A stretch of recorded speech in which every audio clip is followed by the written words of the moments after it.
This video may shatter your perception of reality. Viewer discretion is advised. Do you think that everything you see with your own eyes is real? Is it possible this world is a simulation? That the weather in the sky, natural disasters, are all manipulated by a higher civilization? Folks, who can resist a mind-bending mystery before bed? Alright, story begins. I'm going to die. That morning, Sterling, as usual, handed me a cup of soy milk and a steamed bun. As I sipped the milk, he suddenly dropped a line, cold as ice. I'm going to die. You're joking with me, right? I was shocked. Sterling is my boyfriend. He is a genius, with an astronomically high IQ, fluent in 4 languages by age 3, accepted into a prestigious university by 6, becoming the youngest undergraduate. By 10, he had already graduated with his doctorate. Everyone believed he was a young prodigy, destined to lead the scientific community. But the year he turned 12, he suddenly resigned from all positions, renounced all honors, and retreated into a secluded monastic life. His only explanation to the media was, "We are but fish in a bowl. No matter how fast we swim, we can never escape the glass." Yes. Everyone concluded that the genius Sterling had lost his mind. He was like a spring, stretched to its limit until it lost all elasticity. Sterling and I should have been from 2 different worlds. This year I graduated high school. While visiting a monastery to pray for college admission, I encountered Sterling sitting cross-legged on a prayer mat. He was strikingly handsome. His skin was pale, and even in simple clothes, he commanded attention. The moment I saw him, the word déjà vu flashed in my mind. Since I was very young, I'd had a recurring dream of the same scene. A temple, and a man with an indistinct face, meditating with eyes closed. So, I couldn't help it. I uttered that utterly cliché line to Sterling. "You know, I feel like I've seen you somewhere before." Sterling smiled. His dark eyes gazed at me intently. "I know. That's why I've been waiting here for you." Back then, I didn't know. He was the prodigious genius who took the world by storm a decade ago. Though it was our first meeting, it felt like we'd known each other for years. Within a few short months, he confessed his feelings. He said, "I am fond of you. I'm not a frivolous person. I'm telling you this only because my time is limited." I didn't understand his meaning, but I was captivated by his looks and his usual gentlemanly demeanor. So, I said yes. After we got together, there was no grand romance. Sterling was inscrutable, and his life was monotonous. Apart from time spent with me, he would just sit in his room, holding a book, murmuring to himself. I asked him, "What's the point of reading all this obscure stuff? It won't put food on the table." Most of the time, Sterling would just smile, not bothering to argue. But a few days ago, he asked me, "Have you ever wondered why people live?" I was taken aback. "To live is to enjoy life," I said. "To try things you haven't tried." He shook his head. "Human existence is a forced cycle. We are forced to be born. After death, rebirth. After rebirth, death again. It's a repeating loop, a form of suffering that never ends." I couldn't grasp his meaning. I even tried to explain it away with science. There's no loop. When you die, your body turns to dust. A newborn exists, simply because a sperm met an egg. That's all. Sterling patted my head and sighed softly. "Have you ever kept fish?" he asked. I was confused. My dad did. Suppose a fish has never left its bowl, never seen another species of fish. Wouldn't it think its world contained only its own kind?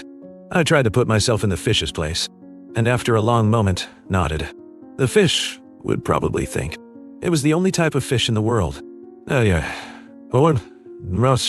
Exactly, Sterling said slowly.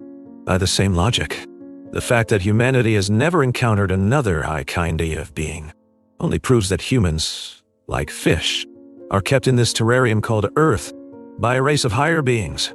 No. His words gradually filled me with a creeping dread. Yes, to us, Earth seems vast. But in the face of the cosmos, Earth is but a speck of dust, which means it's highly probable that alien beings far more advanced than us use Earth as a container, keeping humanity penned within. But we are more tragic than fish. A fish dies in its bowl and ceases to be. Sterling continued softly. Humans, under the control of the higher beings, have their memories erased upon death, only to live again as a newborn in this world, enduring cold and hunger, worldly scorn, and all manner of pain anew. Death, then rebirth. Rebirth, then death again. An endless cycle of dying agony. Nyone. I felt inexplicably oppressed, uncomfortable all over. Just then, my college advisor texted me, asking me to register class information. Absent-mindedly, I clicked on her profile. Her picture showed her sitting in a brand new red BMW. The caption read, "Thank you, darling, for my new wheels. So happy." A moment later, the post vanished from my feed. "She blocked you," Sterling said with a casual glance. "The architects allow us to develop within Earth, rarely interfering directly in human civilization. They let humanity weave its own cage, worshipping expensive material goods, prestigious careers, and pretty faces as marks of success." But I wasn't convinced. He was just being paranoid. My advisor's social media pulled me back from thoughts of humanity, being kept in an Earth-sized terrarium.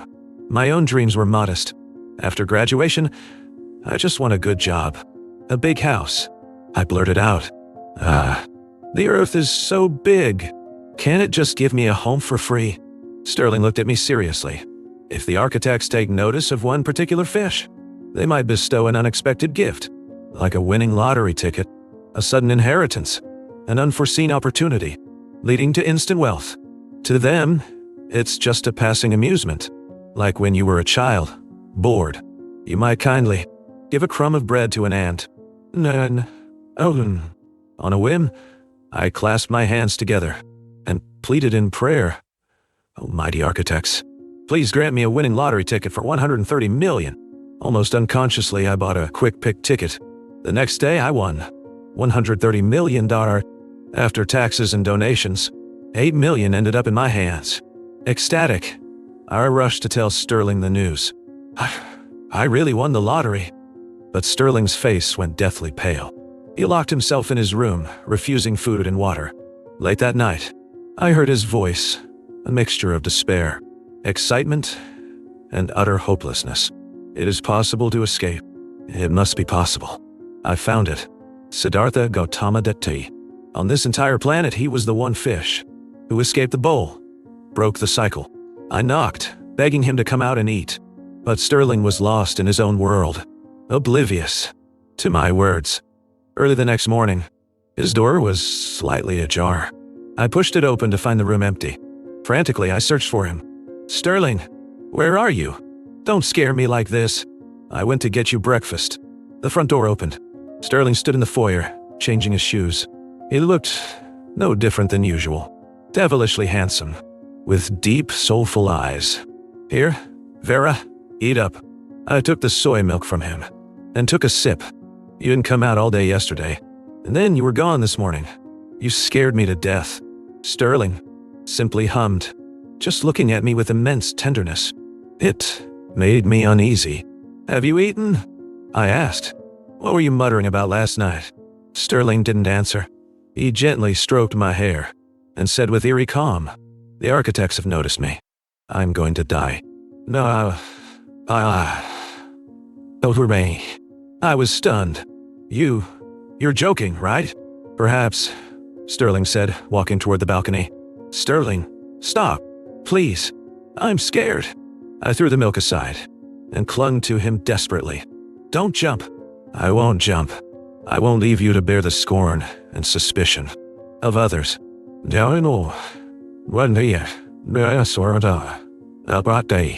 He gently closed the curtains facing the balcony. "Vera, remember this. Even if I die, I will always be with you." "Oh, and yes." Sunlight no longer streamed in. A pot of pink orchids on the shelf slowly unfurled a little more. I sighed in relief. Orchids are sensitive to direct sun. He was just tending to the flowers. "Don't scare me like that again, okay?" I hugged him tightly. "Never mention D." My words froze. My whole body went rigid. Sterling was dead. His body was stiff. On his slender fingers, The faint, star-like mottling of lividity had appeared. A chill ran through me. He had clearly been dead for some time. Yet, a man who had died hours ago had spoken to me just 30 seconds earlier, handed me milk, and closed the curtains. I couldn't believe my eyes. Trembling, I reached out, my hand hovering under his nose. "Sterling, this is a joke, right? It has to be. You're so smart. You must know how to stiffen your skin, to fake a death-like state." But I waited in vain. Sterling did not wake up. Instead, I watched as the lividity on his body spread like creeping vines, climbing to his face. I broke down completely, wailing as I called the police. 10 minutes later, they arrived. Since there were security cameras in the apartment, the police didn't suspect me much. Sterling's body was slowly zipped into a bag. The black zipper sealed away his face forever. My Sterling was gone. Later, I called his parents. Their tone was sad, yet strangely calm. "We've known for a long time. The day he entered the monastery, he told us he wouldn't live past 30. Days later, the news of Sterling's death swept across media outlets. Tragic loss. Top genius, IQ rivaling Einstein's, Sterling dead. Died suddenly on July 18th, 2023, at 8:10 a.m. Below the headline was a brief biography. Sterling, fluent in 4 languages by 3. PhD by 10. Entered monastic life at 12. Departed this world at 22.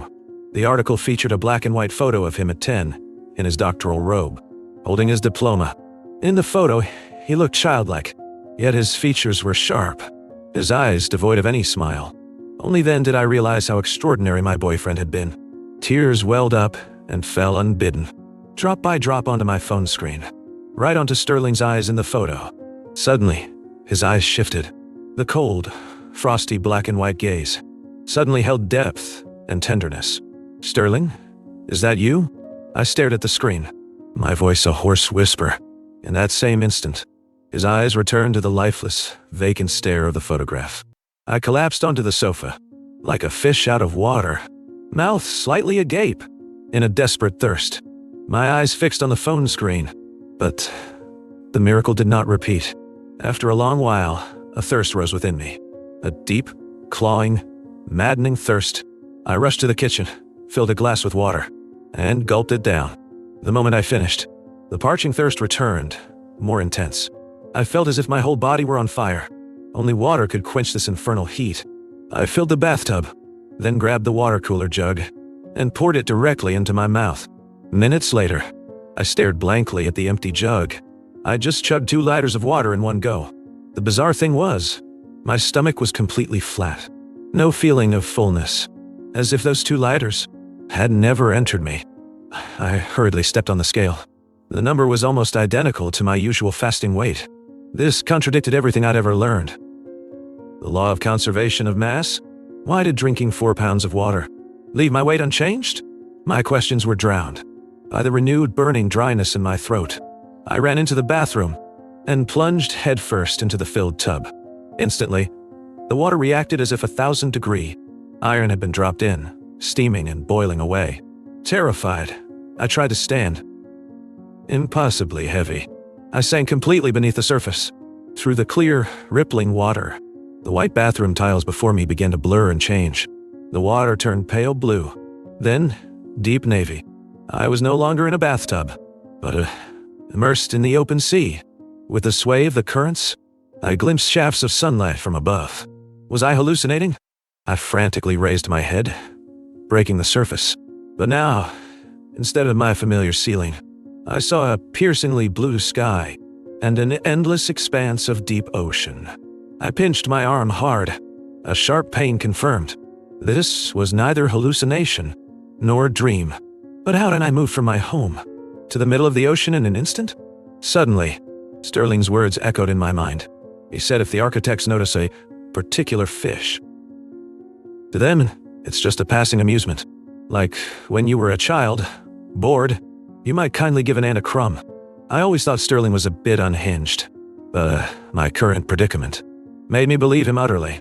Only a civilization far beyond humanity could, in the blink of an eye, Pluck up this ant and drop it in the sea. Before my eyes, a colossal wave rose like a thick, transparent curtain, curling at its peak, and crashed down upon me. The force plunged me deep into the dark, cold water. Darkness and the dwindling oxygen in my lungs diluted my life force. Holding my breath, I kicked desperately upward. That's when I saw the most horrifying sight. Directly above me floated an immense human face. It was gargantuan, stretching like a skyscraper laid on its side. It blocked everything in my view. Only my proximity allowed me to see. The fine downy hairs on its thin skin, wavering with the current. Otherwise, I'd have thought it merely a vast, boundless sheet of canvas or soft leather. The face filled me with profound revulsion. My heart hammered against my ribs. I fought to steady my breathing, trying to swim through one of its eye sockets to reach the surface. Hung like a curtain over the eyelid. As I drew near the lashes, an overwhelming stench of rot and blood assaulted my senses. I clenched my jaw, feeling my chest would explode from the prolonged breath hold. Finally, I parted the lashes, just as I thought I'd emerge and gulp precious air. An even more nightmarish vision greeted me. Beyond the face was not the sea surface, but a massive human head. The face had been peeled away, revealing blood-streaked eyeballs, long-soaked, and a torso that stretched into infinity. I was infinitesimally small, like an ant at the foot of a giant, incapable of perceiving its totality. This giant floating in the sea was clearly male. Proportionally, his hair was short, swaying like seaweed in the current. Thump, da-thump, thump, thump. Ah! The prolonged lack of air made my heart pound a frantic death knell. I swam upward with renewed panic, but my vision began to blur. The blue of the sea faded, replaced by a haze of red. Instinctively, I opened my mouth, gasping for air, craving oxygen. But what flooded in wasn't air. It was bloody water. It rushed into my mouth and lungs. A few bubbles escaped my lips. My body began to sink down toward the depths of that dreadful face. Just as I thought this was my end, a massive hand floating ahead stirred and reached for me with precision. Its fingers were immense. The fingernail on its index finger alone was large enough to scoop me up. It lifted me, propelling me up through the water and into the air. Suspended mid-air, I gulped down breaths, greedy and desperate. At the same time, I saw the endless ocean surface below. Floating upon it was a pallid corpse. It was immense, lying face down. The back of its head and neck barely broke the surface.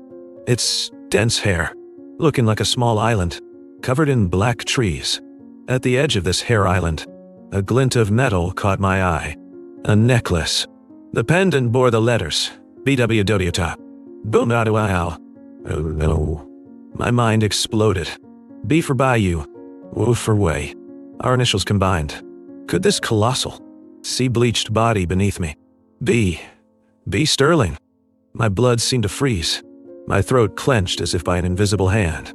I couldn't move a muscle. The next moment, the prone corpse began to turn slowly, rolling onto its back to face the sky. Its face was skinless, a raw, bloody mess of muscle and bone, horrifying and grotesque. 5 seconds later, I fell from the air, plummeting directly into one of its eyeballs. The soft orb yielded like cotton candy. It enveloped me tightly, choking the breath from my lungs. I struggled desperately, but I couldn't climb out of its orbit. Help! Help me! I lost all reason, screaming wildly, but darkness consumed me anyway. Wake up! Wake up, girl. Goodness, I think she's gone. So young, to drown. I felt someone pressing on my chest, and another trying to pry my mouth open, to give me rescue breaths. Was I saved? I slowly opened my eyes. A small crowd was gathered around me. At the forefront was a wiry old man. Seeing me awake, he sighed with profound relief. Girl, thank God you're with us. A kindly old woman chimed in. Honey, you owe this man your life. You were floating way out in the deep. He swam right out, snatched you from death's door. Don't worry, he's your guardian angel. No, I lay limp on the sand, gazing weakly at the old man beside me. Faintly, a reel of his past and future began to unspool in my mind like a film. In a previous life, at age 10, he was hit by a car, crushed to death. Now reborn into a modest family. He loved the water, loved to swim, and had saved many. But his fate was not kind. In the future, I saw him suffer another car accident, losing both legs, confined to a bed. He received a hefty insurance payout. He had no children of his own. Nieces and nephews vied to care for him, until his money was gone, and he was left to starve alone in that bed. A shudder ran through me. The old woman patted my shoulder gently. Why isn't the girl saying anything? Did the water damage her brain? I looked up at the old woman. Her past and future, too, began to materialize in my mind. In her past life, she suffered greatly, raising 6 children alone. The children were dutiful, inviting her to live with them in turn. But she clashed with a daughter-in-law, who, in a fit of rage, laced her food with rat poison dacho. In this life, now, she had only one daughter, was retired, and traveled the world. But her fate here was also bleak. Her end would come from late-stage stomach cancer. I was stunned. I could see people's past and future lives. Was this a hallucination? Yes, sir. I clutched my chest, struggling to speak. You don't have any children, do you? The old man looked at me, astonished. How did you know? My heart lurched. I felt no joy in this knowledge, only an inexpressible dread, creeping up my spine like a vine. Just as Sterling had told me, human life is a forced sentence. Forced to be born, forced to die. Oh, you read fortunes, dear. The old woman, seeing I could talk, grew excited. She leaned in eagerly. Tell me, how many children do I have? My face was already pale. You have just one daughter. She's in college, right? Incredible. A young thing like you, a real fortune teller. She seized my hands, beaming. So tell me, dear, will my daughter get into a good graduate program? Who will she marry? Will her life be comfortable? I shook my head. I don't know. I didn't see your daughter. I don't know her situation. No, honey. I can call her. A video call. She fumbled for her phone. Just then, the wail of an ambulance siren approached. MTs rushed toward me with a stretcher. Sir, I said to the old man, when you're out walking lately, be careful. Watch for cars. That's a sew. I couldn't help but warn the man who saved me. He likely took me for a gifted psychic, and nodded vigorously. Okay, I promise. I'll stay away from roads. But as he spoke, I looked at him again, and saw a different, equally grim future. He would drown saving someone else at this very beach. This time, he wouldn't make it back to shore. The EMTs were lifting me onto the stretcher. Don't swim in the ocean. I yelled desperately. Promise me, don't go swimming here. All right, he called back. I understand. We were pulled apart, yet I still saw the near future. He would die in a gas leak accident at home. In that moment, I finally understood. No matter what I did or said, he would die. It was fixed. What about me, dear? Tell me. The old woman pushed forward impatiently, her face full of hope. What should my daughter watch out for? I shook my head and said no more. Lying in the ambulance, I closed my eyes tight. Sterling's colossal body in the sea flashed again and again in my mind. I could see everyone's deaths, past and future. I didn't understand how my world had fractured so completely. Before, I was just an ordinary college student. I worried about grades, about scholarships. Now, what? I could see the entire arc of a stranger's life. Why did I have this ability? Perhaps the architects had noticed me. They had bestowed a special gift. We do right for fee. Just as, when humans take a fancy to a particular ant, they might drop it a crumb now and then. The ant would be overjoyed with the food. But I was not an ant. I was human. What elevates humans above other creatures, beyond mere physicality, is free will and conscious thought. This gift from the higher beings only made me more acutely aware of my captivity. Eventually, I too would endure the agonizing cycle of death and rebirth. The EMTs said I was fine, thanks to the quick rescue. Back at the hospital room, before the bathroom mirror, I stared at my reflection, trying to see my own future. But all I saw was a blank void. That night, my roommate, Chloe, called. Vera, I'm getting married on National Day. You have to be my maid of honor. I was stunned. You don't even have a boyfriend. How can you be getting married? Chloe sounded shocked. Are you joking? You introduced me to him. Don't you remember? Bewildered, I checked my phone's date. It read, September 28, 2027. I felt the world drop away. Time had jumped forward. Only the architects could do this. I rushed to the window, staring up at the pitch-black night and the full moon hanging in the sky. Was that the real moon? Or just a glowing light bulb installed by the architects? Like in the Truman Show? Soon, October 1st arrived. At the engagement party. As party favors, I opened mine idly. The next day, I discovered I'd won again. $130 million. My blood ran cold. It was true. The architects had truly taken notice of me. Why focus on me? Warp time. And grant me the sight to see past and future? I couldn't comprehend it. I locked myself in Sterling's room. And, just as he once did, I pored over his books without food or water. Most were religious texts, sutras. I had no aptitude for spirituality. Their meaning eluded me. It was only when my stomach growled and my body swayed from hunger that I noticed in my trance my skin was slick with moisture, as if I'd been pulled from a tank. Ring, ring. My phone buzzed. It was the police. They asked me to collect Sterling's autopsy report. I was confused. 4 years had passed. Why were they only calling now? I looked at my phone again, instinctively. The screen now displayed the date, the 3rd day after Sterling's death. This time, I wasn't shocked. If the architects could pluck me and toss me into the future, they could just as easily yank me back to the present. I went to the station. Through a door, I heard the coroners talking, perplexed. This Sterling case is bizarre. No external wounds, but his heart was riddled with countless punctures. I checked his throat, his gut. No needle marks, nothing. The coroner sighed heavily. To put it plainly, it's as if sharp needles grew from within in his heart, piercing it from the inside out. After he died, the needles just vanished. No, sure. Knock, knock. I rapped on the door. An officer handed me the report. Cause of death, sudden cardiac arrest.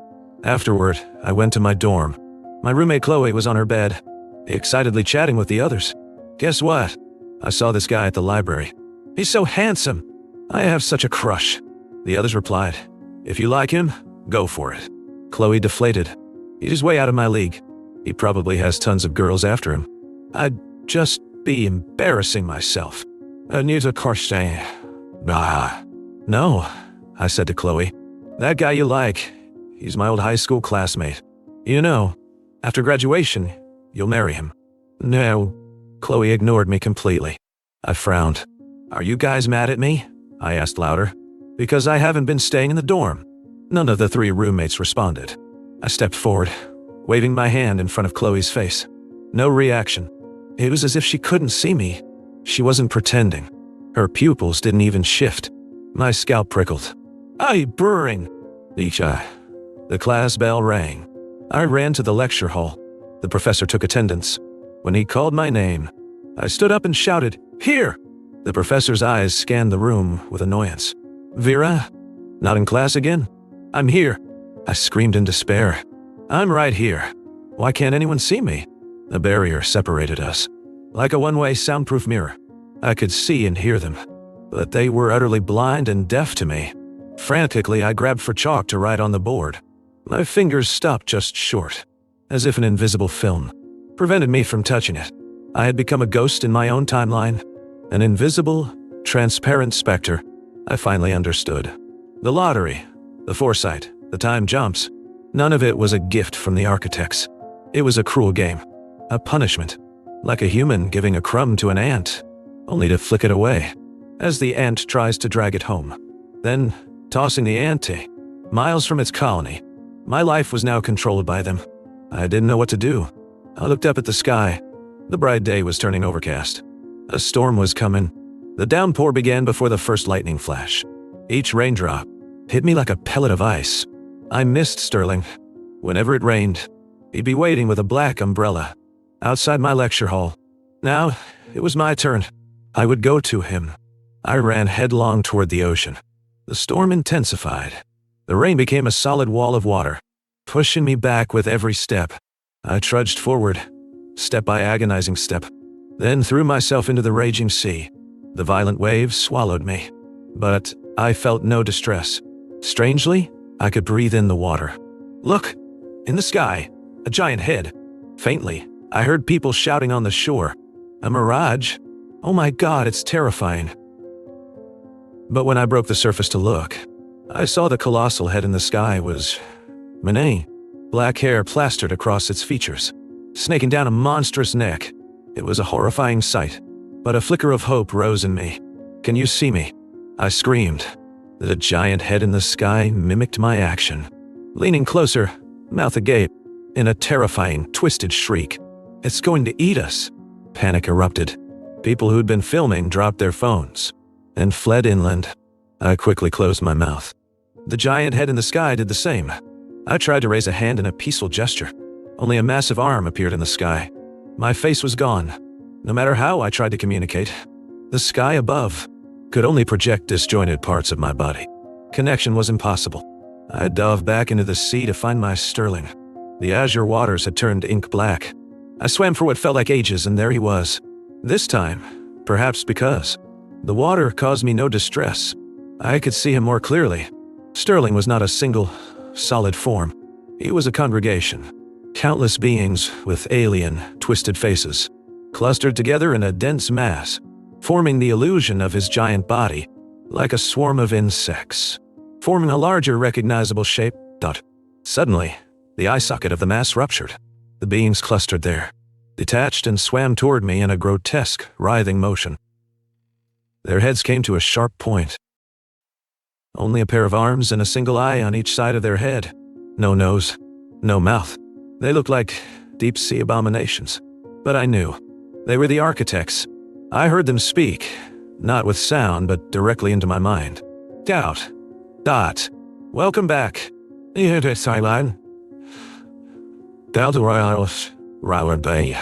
In that moment of communion, I remembered. We called ourselves the Eons. Our bodies were nearly indestructible. A star's heat could not consume us. We did not breathe air. Hence, we had no nose. We needed no water or food. Hence, we had no lips. We subsisted on a single drop of human blood. Placed within our ocular cavity, it would sustain our immortality for an age. Like a machine, requiring a drop of fuel to run. Thus, we Aeons migrated to Earth's deepest oceans. Before coming here, we drifted through the void of a forgotten star system. Before discovering human blood, we drank the essence of our own kind. In time, we realized this was unsustainable, a temporary fixed-out. So, our kind sent Sterling and me as scouts to traverse the cosmos. We found Earth. Human blood was the perfect sustenance. Humans ruled their world. But to us Aeons, they were fragile, insignificant cattle. Every major catastrophe on Earth, the mass disappearances, was our work. An earthquake that buried a city? We drained the trapped victims dry for a feast. A sudden, catastrophic wildfire. A mere distraction, a casual amusement. Before our arrival, humans were immortal, born of the world, one with the world. They shared its longevity, but they could not reproduce. To ensure a steady supply of fresh blood, we Eons bestowed upon them the curse of fertility. Humans drained by us. We knew the cosmos held beings even more powerful than us. So we cast a cloaking field around Earth, containing human souls, preventing their escape, and shielding the planet from the notice of other species. It also allowed us to wipe the memories of dead souls and implant them into new infant bodies. This was the forced cycle Sterling spoke of. Forced to be born, forced to die, an endless loop. Sterling and I were cast from Eons into human form. Because of my transgression, as scouts, we were like Columbus, discovering a new world. We found Earth and humanity. Sterling signaled our kin. Their arrival would take time. In the interim, our leaders established the cloaking field to hide Earth from other advanced beings. I took pity. I released 60 human souls. including that of Siddhartha Gautama Dutt. Sterling, my partner, did not stop me. For this, we were both punished, condemned to live as humans, enduring the cycle of death and rebirth until we achieved enlightenment. In this lifetime, Sterling's brilliant mind pierced the veil early. He understood the truth. So, his human body died, and he returned to being an eon. After his death, all of the impossible things I experienced were his doing. He was guiding me toward enlightenment. To rejoin him, the torment of human frailty was over. Sterling extended a hand toward me, his crimson eyes. Now we will be together, forever, eternal. Reality convulsed. The sea heaved. A higher civilization comes. They have shattered our cloaking field. An instant later, the leader's fingertips speared into my eye. Fool! You released Siddhartha's soul. He brought them here. Agony exploded as his digit pierced deep. My world went dark again. I heard Sterling's heart-rending scream. Don't harm her! I heard the leader's rallying cry. Flee, Earth! A faint smile touched my lips. Perhaps now, humanity would be free from the death cycle. Or perhaps not. By the law of the jungle, the weak are prey for the strong. The civilization Siddhartha brought might save humanity. Or might enslave it under a far crueler yoke.